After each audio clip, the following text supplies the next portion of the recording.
സെന്റിനും ഭൂമിക്കും വിലക്കുണ്ട്, അതൊക്കെ ശരി തന്നെയാണ്. എന്നാലും ഒരു വഴിയുടെ വക്കീലാണ് നമ്മുടെ അതിര് നിൽക്കുന്നതെങ്കിൽ ഒരു മൂലയാണ്, ആ മൂലൊന്ന് വളച്ചു കൊടുത്താൽ നിങ്ങൾക്ക് ഒരു പക്ഷേ 1/2 സെന്റ് ആയിരിക്കും നഷ്ടപ്പെടുന്നുണ്ടാവുക.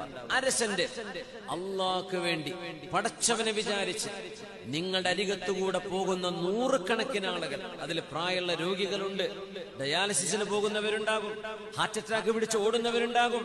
ഒരു വണ്ടി വന്നാൽ തിരിക്കാൻ പറ്റൂല, ഒന്ന് ചെരിക്കാൻ പറ്റൂല, അപ്പോഴേക്ക് മുട്ടി ഇവിടെ കുത്തി, ഒന്ന് ചെരിയാൻ കഴിയില്ല. ഒരു ബൈക്ക് വന്നാൽ സേരെടുക്കാൻ പറ്റൂല. ആരാണ് ഇതൊക്കെ വെച്ച് പൂട്ടി വെക്കുന്നതെന്നറിയോ? അള്ളാഹു ഭൂമി കൊടുത്ത ആളുകൾ, അള്ളാഹു സൗകര്യം ചെയ്തു കൊടുത്ത ആളുകളെ.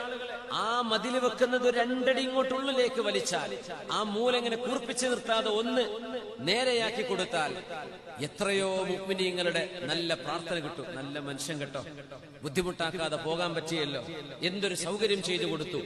ഇത് മാത്രം നമ്മൾ ചെയ്യൂല. കൊല്ലം മുഴുവൻ ഉംറക്ക് പറക്കും, എല്ലാ കൊല്ലവും ഹജ്ജിന് പോകുന്നുണ്ട്. സ്വന്തം നാട്ടുകാർ, സ്വന്തം അയൽവാസികൾ ഈ മനുഷ്യന്റെ ഒരു ഒരു ഒരു ഒരു പിടിവാശി കൊണ്ട് പ്രയാസത്തിലാണെങ്കിൽ എന്താ മുഅ്മിനെ കാര്യം? ആളുകളുടെ ശാപല്ലേ നമ്മൾ കേൾക്കുന്നത്? അള്ളാഹുവിന്റെ വജ്ഹ് ഉദ്ദേശിച്ച് ചെയ്തു, അള്ളാന്റെ വജ്ഹ് ഉദ്ദേശിച്ചിട്ട് പറയാൻ. നമ്മുടെ നാടുകളിൽ വഴികൾ ഇങ്ങനെ ഇടുക്കി കൊടുത്ത് വഴി തടസ്സമുണ്ടാക്കുന്നത് നീക്കിയാൽ അള്ളാന്റെ റസൂല് പറയാൻ, സ്വർഗത്തിൽ ആനന്ദിച്ചു നടക്കാൻ അവർക്ക് വഴിയാകുമത്. ഒരു മരം മുറിച്ചു കൊടുത്തതിന്റെ പേരിൽ ഒരു മനുഷ്യൻ അള്ളാഹു ഈ സൗകര്യം ചെയ്തിട്ടുണ്ടെന്ന് നബിയുനാ റസൂലുള്ളാഹ്.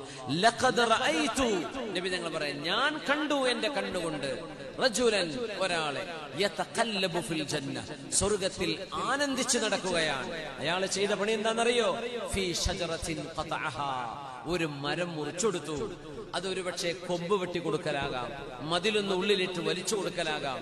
ആളുകൾ പൈസക്ക് ചോദിച്ചാൽ പോലും കൊടുക്കാത്ത ആൾക്കാരുണ്ട്. വാശി കൊണ്ട് എന്റെ വീട്ടിലേക്ക് ഒരു വഴി സൗകര്യത്തിനാണ് ഒരു 2 സെന്റ് തരുമോ, എനിക്ക് 100 കോടി തന്നാലും ഞാൻ തരൂല എന്ന് പറയുന്ന മനുഷ്യന്മാർ. എന്ത് അഹങ്കാരം മാറബേ ഇതൊക്കെ! മാന്യമായ ഒരു ഒരു ഒരു ഒരു വില പറയുന്നത് ഒക്കെ വില കൂട്ടിച്ചോദിക്കുന്നു എന്ന് മാത്രമല്ല, ഇനി എത്ര തന്നാലും തരൂല എന്ന് വരെ പറയുന്ന ആളുകൾ. ഇതൊക്കെ ദുൽമാണ് മുഅ്മിനെ. എന്നിട്ടൊക്കെ നമ്മൾ മുസ്ലിമിന്റെ പേരും പറഞ്ഞ് നടക്കുകയാണോ? ഇതാണോ ഇസ്ലാം എന്ന് പറയുന്നത്? ജനങ്ങൾക്ക് സൗകര്യം ചെയ്തു കൊടുക്കണ്ടേ? വഴി സൗകര്യങ്ങള് അല്ലാഹു വളരെ ഇഷ്ടപ്പെടുന്ന ഒരു അമലാണ് മുഅ്മിനെ.